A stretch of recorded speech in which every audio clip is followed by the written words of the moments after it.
Absolutely, Dumi. Our fists are out and I am ready to get this game going. And speaking about games and super athletes, our very first guest was a top fitness athlete who endured a traumatic incident that nearly cost him his life. In 2011, he had a break-in in his home and got into a physical altercation with the intruder.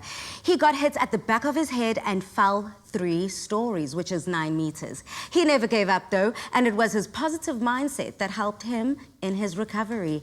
He's here with us today to share his personal journey and the importance of never giving up. Jordan, welcome to the show. Thank you so much, Pali. Now, Gordon, what's very interesting and inspirational about your story is that just the polar opposites of it.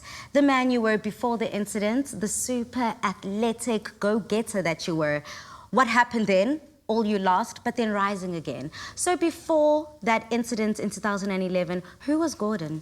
You know, I was a top personal trainer and fitness competitor, and I was very happy and was in a very good space. And I still remember the evening quite clearly where I came home from dinner with my then girlfriend. It was a public holiday. And I was on the third story, and as I came home, there were three intruders in my flat. So I obviously got a very big shock. I went after one of them, and while I was trying to hit one of them, the other one hit me on the back of my head, and I passed out and I fell over.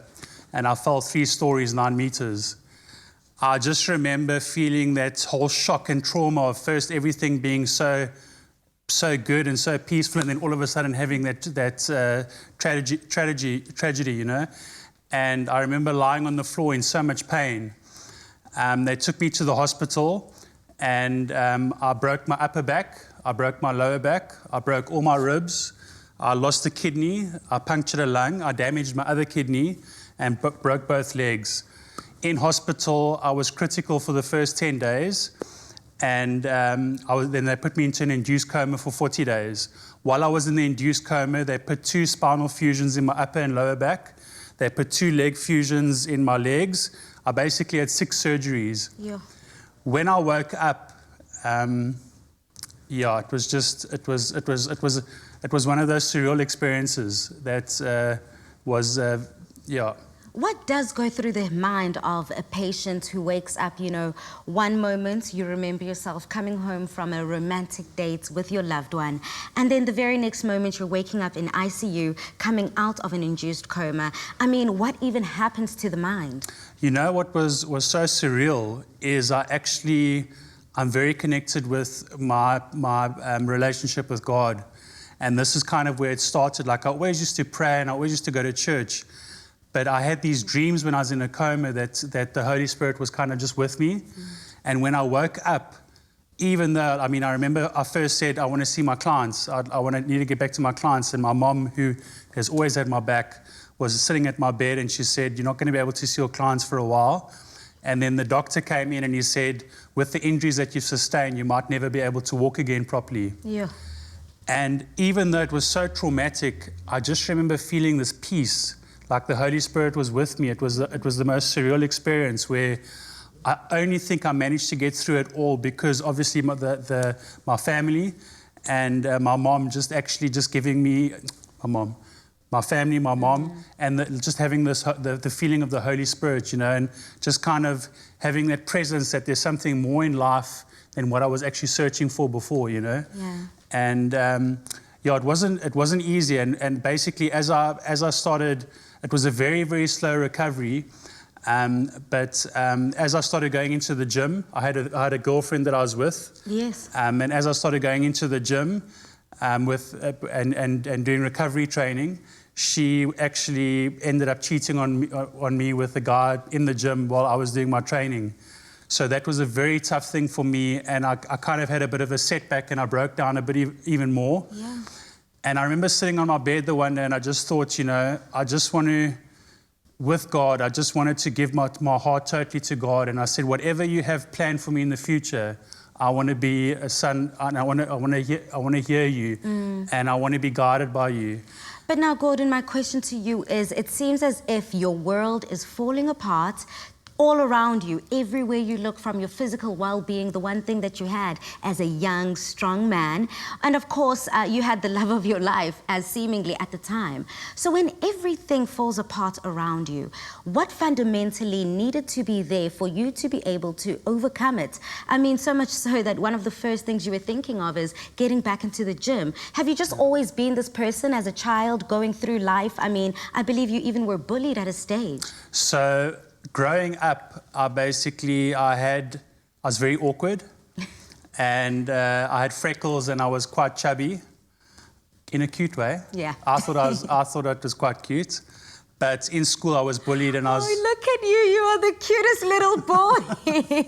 Absolutely. Yeah, so I was called freckle face and fatso, and it wasn't easy. And I remember the one day a boy first bullied me, and then he punched me in my stomach. And I came home, and my mom could see I was upset, and she said to me, what's happened? So I told her, there was a guy at school. She was so furious. This is love. The next day, we go rock up at school. She waits outside for the mother to come with her son, and she confronts them both, like literally, and says, "How can you have done this to my son?" And totally had my back. Yes, mother. That's my type of mama. Okay, come on, mama. So, when you just have that support structure, and the same with when I was recovering, my folks and my mom, she's coming on later, but she's the most amazing person who's just taught me the reason I am who I am today, and the fact that I've never given up is because of my family and because of that support structure that I've had, Look, I'm very much looking forward to meeting your mom, because she seems like a warrior woman herself. I mean, it is a Wednesday, so I love to call her my Woman Crush Wednesday, essentially. So much so that it seems like, when the chips were down and you were just gaining your strength and coming back up again, something else hit you very unexpectedly. So what happened was, as I started recovering, I got into charity work, and I started helping children at an orphanage. And I became very close to helping children also with critical illnesses and cancer. So I used to go to Tygerberg Hospital and all that type of thing. And I just felt so grateful to have recovered. I remember the doctor wrote a letter, and a year after my recovery, I still couldn't walk properly great. It took me about a year to do 300 steps, walking-wise. And I remember he wrote a note to say, you can never be a personal trainer again, you can never bend over properly again. And it was a proper note that he had written from the doctor. And he literally, I remember recovering to the point where I actually went to the gym and I said, I can be a personal trainer. I started again. I felt so grateful with my recovery that in the first month I was fully booked.